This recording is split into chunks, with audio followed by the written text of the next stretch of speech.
sleigh bells jingling, ring ting tingling along. Let's sing a jolly holiday non-denominational song.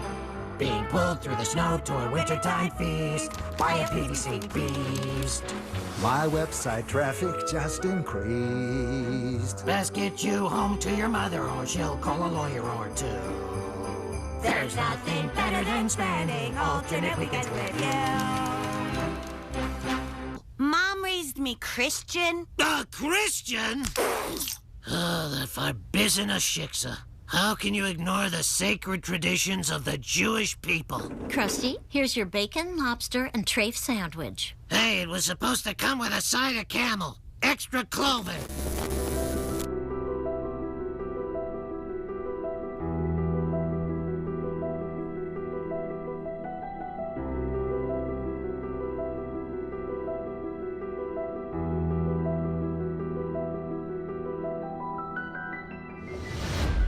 Let's wake them up then, shall we?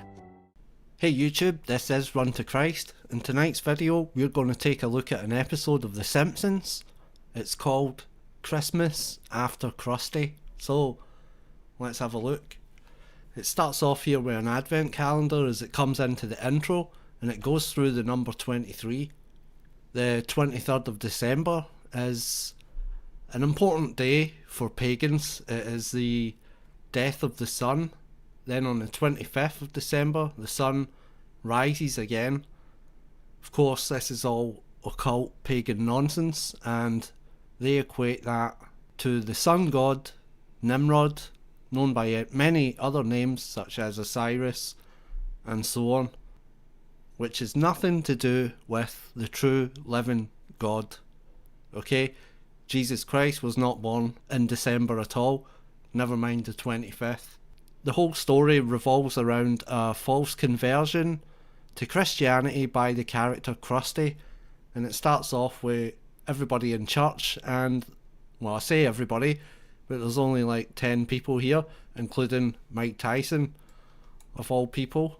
So the pastor starts getting a bit worried about what's going on in church. Everybody's bored, doing their own sort of thing. So what happens next is the church committee here have a little meeting with the reverend, and they're worried about the figures in attendance. Timothy, admit it. You're in a slump. How many souls have you personally converted to our faith this year? -6. The reverend is then challenged to find new conversions, and he says, Springfield is nothing if not a good Christian community. and then it cuts to this scene where a pagan winter carnival is going on. So this is a symbol for winter, and everybody's wearing antlers on their heads to represent the horned god of paganism, which stretches way back into history to Nimrod, the hunter. The Simpsons are basically showing you all this, promoting the pagan agenda, promoting Wicca and witchcraft. So I'm exposing this to you so that you can see just what is promoted on television, and you can learn how to avoid it yourselves. This next shot shows you a mobile phone store, Phonehenge, obviously paralleling Stonehenge, and you got all these phone cases on here. You got a satanic trapezoid there, you've got the Celtic Trinity, which is nothing to do with the Christian Trinity. You've got the crescent moon of Islam here, the pentacle of Wicca, the triple moon goddess here, and here you have an all-seeing eye with a pyramid with wings coming out of it, and it says on it pagan pride. And this is the most shocking bit here, where it goes to the Baal pit, you know, and Baal is the pagan god of the Old Testament, of the Canaanites, and they sacrificed their children unto Baal. They had them pass through the fire. It just goes to show you what these TV shows are trying to promote, basically. So here you have groundskeeper Willie as the god Pan, and he's got his pan flutes here. And what he does is for some reason he plunges his fist into the snowman and pulls out the snowman's heart, and then eats it. Eats a frozen lump of snow heart.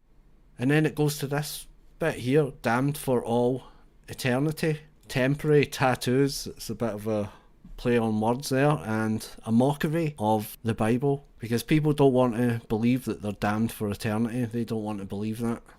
So Bart's getting his face painted here, and when he turns round, he's got a pentagram with flames coming out of his eyes. Sick. When Bart's getting his face painted, he turns round to the camera and he says, Come on, Mom, get with the pagan agenda. and then it cuts to this scene where it's like a ice sculpture garden. Apparently it's Jack Frost, but you've got Baphomet here with it as above, so below. I can't remember this character's name, Ralph maybe? And this reminded me of the statue that went up, the Church of Satan. They put up a statue and it had children standing next to a goat man figure. Interestingly, you got Stevie Nicks here, who's supposedly a witch. I really can't tell you anything. It's like I belong now to a secret society. Illuminata, Illuminata, Illuminata. And you've got the all-seeing eye with the pyramid and another goat's head there. You also got the triple moon goddess symbol over there. It's all terrible stuff, and I can't believe that the Simpsons are putting all this in a cartoon. And you got to remember, this is just all this is like 10 seconds of footage that I've went through here, if that. So they pack all this in tightly, flash it up on the screen, and they know what they're doing. Poisoning people's minds is what they're doing. At the house of the Simpsons, the kids are making a gingerbread house. Have you ever heard of the tale of Hansel and Gretel? Well, it was about a brother and sister which are kidnapped by a cannibalistic witch living deep in the forest in a house constructed of cake and confectionery. So it's like a witch who eats little kids, and she lures them into the forest and into her house by making the house made of candy or gingerbread and so on, because kids love candy and sweets. So bear that in mind, because later there's going to be some more references to the kind of child snatching cannibal thing, as you'll see. So the pastor ends up in the pub. He sees an opportunity to convert Krusty to Christianity, and he goes up and he says a little prayer and things, and Krusty sees this vision from behind the Reverend and he thinks it's an angel, and it turns out it's just Snake on the other side of the window. Funnily enough, the guy's called Snake and he's supposedly an angel to Krusty, you know, and he's being tasered by Chief Wiggum, the law. So I don't know if that's me reading too much into that, I don't know, but I found that quite interesting. So later on, Maggie gets this little toy. It doesn't move, but she has a dream, a nightmare, and it comes alive. And Homer has been kind of scaring her with the thought of being good for Christmas. Otherwise, this little elf toy will nibble her fingers off. And in the dream, when the thing comes alive and scares the living daylights out of Maggie, it spews out all these little tiny fingers that are bitten off here. You can see them.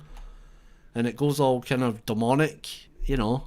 You should definitely not watch The Simpsons, that is for sure. So the little elf demon chases Maggie out into the wilderness, into the snow. It's supposed to be the North Pole. And she runs into this candy cave and it says "Baby's Welcome" on it. So she runs in to this cave, you know, hides in here from the demon elf, and then the whole place starts to shake and fall down, and the opening starts to close, much in the very same vein as Star Wars, when they're stuck in a cave and it's actually a big monster.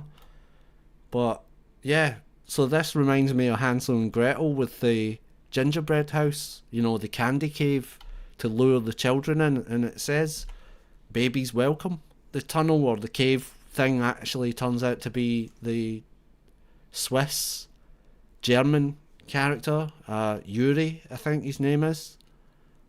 And, you know, he's like a dead ringer for the character of Hansel. You know, if you've ever seen a drawing of Hansel and Gretel, it pretty much looks like a little stereotypical Swiss German, you know, Morris dancer type, you know, I don't know any other way to describe it, but that's what it's like. So again, this is just like a huge reference to Hansel and Gretel here. So Krusty goes to get baptized and to become a Christian, but he ends up falling through the ice into the water, and he can't get out, can't breathe, and it's icy. So he goes into a sort of hallucination where his heart stopped. His father is the snowman, and his father has a talk to him, and he says to him, not one religion can make you a good father, and that kind of convinces him not to go ahead with his conversion to Christianity.